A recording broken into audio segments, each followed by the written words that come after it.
Hi, I'm Alina, and I am primarily a gatekeeper in Collective Mind, and I will be introducing an entire subsystem today, a subsystem that I am a part of primarily gatekeepers like myself, and we call it the Wolf Pack subsystem. Before I introduce the specific wolves in the pack, I will just generally go through the main things that we do as a subsystem of primarily gatekeepers. One of the major things that we do is remove memories from alters who should not have them, whether they have them because a different alter intentionally gave them those memories or shared information about those memories, or if it transferred to them from a different alter unintentionally, such as during a flashback, or however else they might have acquired those memories. If they shouldn't have them, we can often, but not always, take them away. When we do this, we can't see what the memory is. It's almost like if you're moving files on a computer from one folder to another, but you don't open the files. That's not what the process is like for us, but that's a helpful analogy for how we can work with those memories without seeing them. It's almost like the memories themselves are color-coded in a way, as though we can see which ones belong and which ones don't, and then we are able to remove the ones that don't.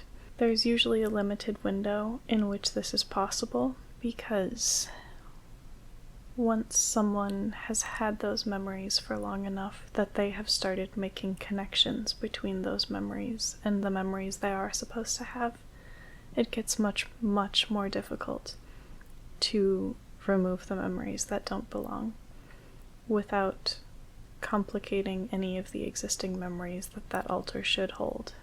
There can also be a component if the memories that they acquired, however that happened, are especially emotional for the alter who suddenly has them. It's almost like they have a stronger grip on the memory. It can be quite a bit harder to take it from them then. We also maintain the magical barriers in our inner world. These barriers often protect specific areas of the inner world, like subsystems or just other specific areas or specific alters who are in those areas, or even specific objects. We have objects in our inner world that hold magic power, or that hold memories, or that type of thing, and those often have barriers protecting them. As gatekeepers, we also have better than average internal communication, especially over long distances, so we often help pass messages along from alters who don't have good enough communication between each other to communicate directly. As part of that, we also often assist with internal conflict negotiation, because communication is a large part of that, and also with internal protecting at times, which often comes along with maintaining barriers, in a sense. Generally, a lot of what we do is just keep an eye on things and then become involved when needed. I will be introducing myself as well as the rest of the pack in this video, but I am not going to introduce myself first. I'm going in a somewhat specific order.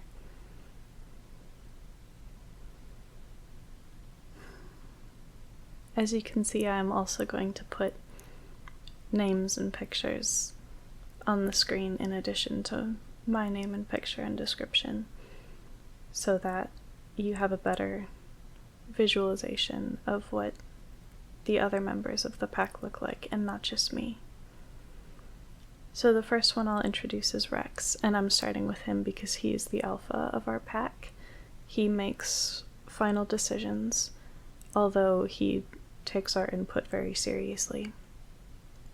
And he is less hands-on than most of the rest of us. He keeps an eye on things from a distance, primarily, and delegates who, either from the pack or other alters in our system, should be involved in handling things that come up. He rarely gets directly involved in any kind of conflict. He essentially is rarely needed in that way, and it's not his primary focus. The different wolves in the pack have different, essentially, like magic specialties, which affects how they visually look in our inner world as well. And Rex is the music wolf, which music is the magic type in our system that might be the most difficult to explain briefly. It's the most complex and the most flexible in a lot of ways, but the core characteristics often involve creation and like general creativity, which is part of why it's so flexible. If you can think of it, there's probably a way to do it with music.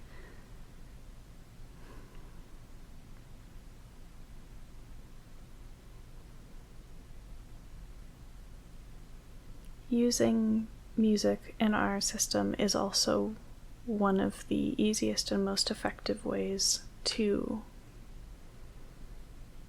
keep track of like what fits and what doesn't. It's the fastest and easiest way to tell if something is wrong. You can almost think of it like if someone plays a wrong note in a song or sings off key. You immediately notice that, and then you can correct it. We have all also fairly recently chosen our names. We used to, in some ways, just use our magic characteristic as our name. But Rex chose the name Rex because it means king, and that's fitting for his role. He is also officially the primary gatekeeper of our system, although functionally the pack as a whole is the primary gatekeeper of our system. He just holds the title because he would make the final decisions. Because he is usually watching things from a distance and not getting personally involved, he is also considered secondary communications coordinator. Second to Jaden. Rex and Jaden work fairly closely together and are involved in most of the long-distance communication and most of the just general maintaining awareness categories of communication and protecting in our inner world. You will also notice that Rex and I are both ageless. All of the adult wolves in our pack are ageless. Alright. Aurora is next on the list because she is beta, she's second in command, and she is the highest authority in the pack who regularly gets personally involved.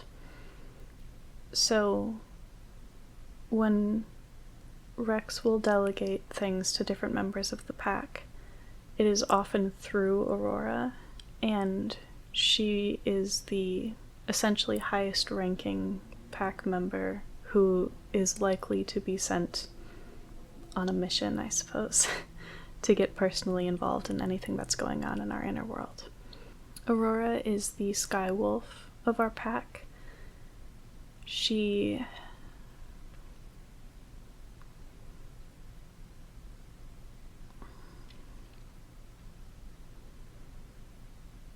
chose her name based on the meanings of dawn, the Roman goddess of the dawn specifically, and Aurora Borealis, the beautiful lights in the sky.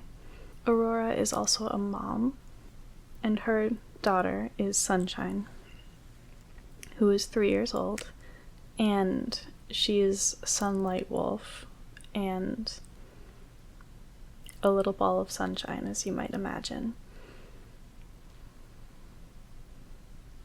Very playful, pretty high energy. her name, I imagine, is clear how it connects to her. There's not a whole lot more to say about Sunshine, but she's a delight. Alright, I am actually next on the list. So, my name is Alina, like I said. I am the light wolf, generally. My name means bright light, and I am also a caretaker in addition to being a gatekeeper. I am primarily involved in internal caretaking in our system, and I spend a lot of time watching both the littles in the pack and some of the littles who are not in the pack. And of the pack as a whole, I am probably the most likely to front. I occasionally do some external caretaking in terms of like emotion management, I suppose. Calming the body down and the fronting area down when it comes to emotions after somebody has been having a hard time. Generally after children were having a hard time. But not always. And I will usually be the representative from the pack to send messages to the front specifically, or for instance to our partner system, which is part of why I am the most likely to front. I have probably, at least of the adults in the pack, I have probably made the strongest connection to our partner system as a whole. For that reason, primarily because I just spend the most time fronting. Next would be Sylvanas. He, as he probably looks like he is the nature wolf of the pack. His name means the Roman god of forests. He spends a lot of his time maintaining magic sources, specifically in our inner world, and is often not sent on other missions, so he is unlikely to be delegated other things to do instead, because his area of expertise is specifically maintaining those sources, which many of which at least are nature themed to some extent. So he maintains and protects those areas of our inner world.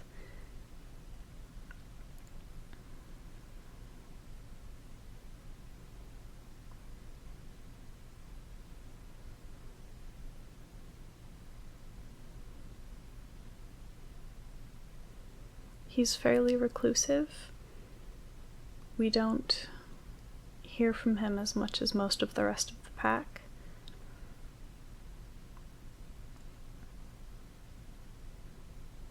He has a very specific and important job that he enjoys and keeps him very busy. Next is Demetria. She is the ice wolf. Again, she probably looks exactly like you would expect. Her name is based on the Greek goddess who caused winter. And she primarily focuses on barriers.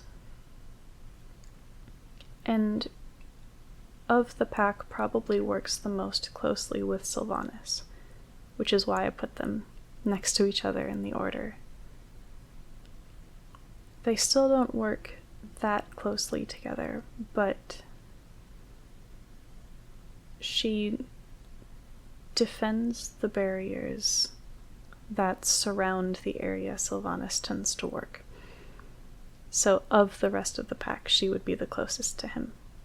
Luna is the moon wolf of the pack.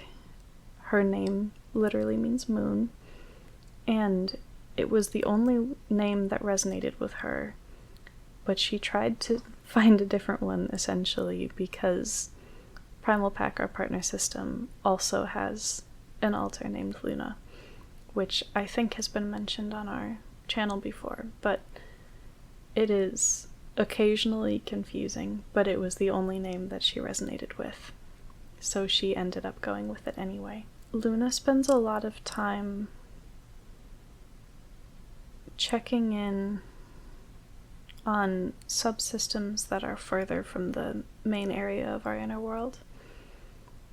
Not necessarily by physically traveling to them, but she is still often further from the main area than the rest of us, unless we are out specifically doing something further away.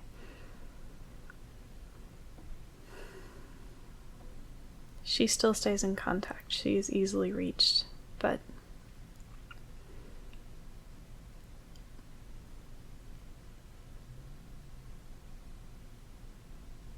she spends a lot of time getting a closer look at things and then reporting back on details that, for instance, Rex might have not easily seen from a distance while watching so many things at once. So she fills in a lot of those details.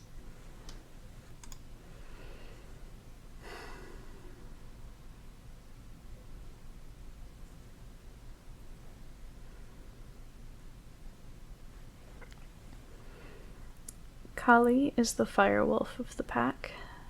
She is as fierce as she looks. She is also an internal protector in addition to being a gatekeeper like the rest of us. And she gets personally involved in situations in our inner world that are negatively affecting littles. If you have seen Jade's Meet the Altars video, Kali is similar in a lot of ways to what Mama Bear used to be. And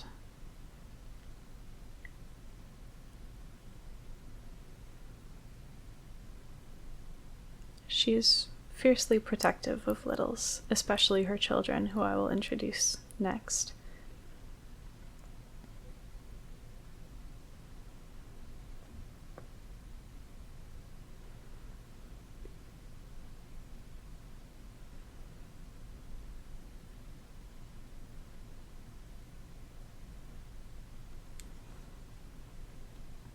Kiera is one of Kali's two children.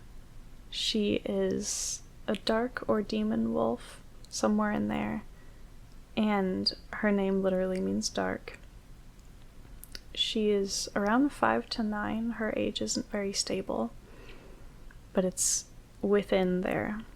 And she's very playful.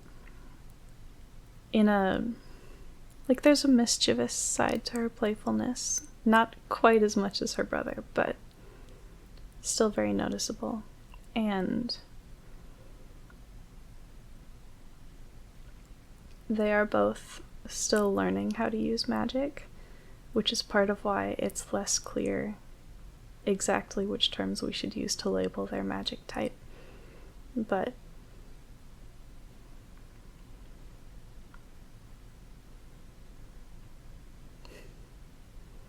they both already have a fair bit of attitude, and I imagine that will not lessen when they grow up a little bit more and become teenagers. Next, and actually last on the list, is Cinder, who is Kiera's little brother and Kali's other child, her son. And he, again, doesn't have an exact age. It's around 4 to 8. He's just slightly younger than Kiera. And also a dark or demon wolf somewhere in there. And he is a handful at times.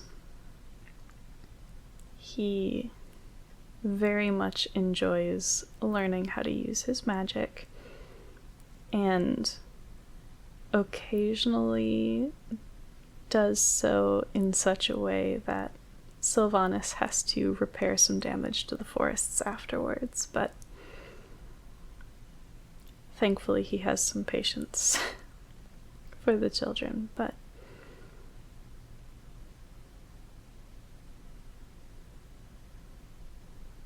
they're both very fun, but also a handful. So that's just a general overview introduction of the wolf pack as a whole, and a bit of each of us individually. Most of us, I imagine, you will not see very often, if ever, on the channel, which is part of why I just went ahead and introduced all of them, with their consent, of course.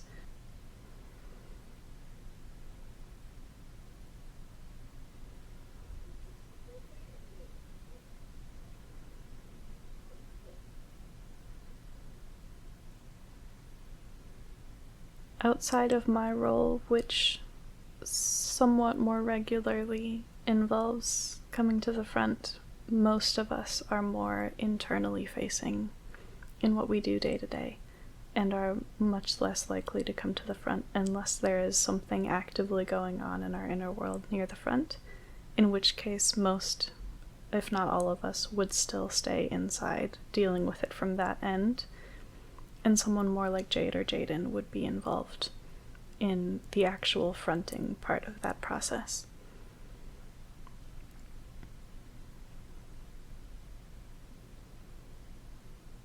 Oh, I did forget to mention in what we do generally as gatekeepers, we also do occasionally get involved in helping someone to switch or forcing someone into or out of the front, but it's not common, and it happens by far the most often when someone is front stuck in a situation where they don't want to be fronting or are uncomfortable or are not properly equipped for the situation, and if possible we just help them switch. Outside of that, it would be situations typically involving persecutors, and it would be either with previously established consent outside of whatever trauma response or flashback they may be having in the moment. Essentially, they tell us ahead of time if they are in that situation and doing or saying those things to kick them from the front. Or it's a situation that other executives and protectors have decided is not safe, and we need to remove them from the front for safety reasons.